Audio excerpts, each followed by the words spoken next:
جنگ بخمود طولانی‌ترین و خونین‌ترین حمله‌های روسیه به اوکراین است. بیشتر آدمان کایها شهر را ترک کردند. اما سربازان تا حال برخی از خانواده‌هایی را که به خاطر محبت به وطن ترس بی‌سرپناهی و یا فقر مانده بودند نجات می‌دهند. عائله‌هایی که فرار کردند میگویند فعلا معلوم نیست چند کسی دیگر اونجا باقی مانده‌اند. ما تمام وقت در پناهگاه زیرزمینی بودیم. از این رو نمیدانیم که در آنجا باز کی مانده است. شاید در دیگر کوچه ها آدمان باشند. کارمندان امدادی بخمود میگویند برای مردم فراری قبل از انتقالشان به مکان امن‌تر کودکستان سابق را در کاستیانتینکا و به حیث پناهگاه موقتی استفاده میکنند. این شهر تقریبا 30 کیلومتر دورتر از بخمود است و منتظم زیر آتش قرار میگیرد.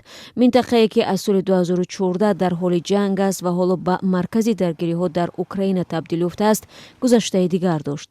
بخمود زمان خانه بیش از 70,000 نفر بود و با استحصال نمک، شراب گازدار و طبیعت زیبایش شناخته میشد.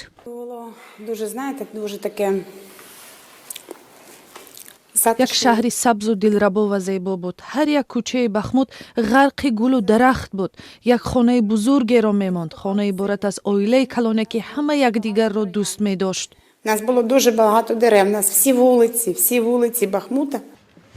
ترک کردن سرزمینی که چند نسل آنجا زندگی کرده است برای اکثریت غیر امکان به نظر می رسید. اما در نهایت بسیاری از آدمان مجبور شدند فرار کنند.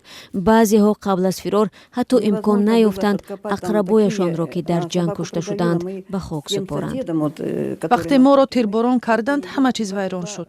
برای نجات سگمان که زیر خرابه‌زارها مانده بود 2 ساعت لازم شد. اما برای پیدا کردن جسد داماد و جیانم تکنیک وزنین لازم شد. در ماه‌های آخر روسیه با آهستگی منطقه‌های بیشتر شهر را تصرف می‌کند.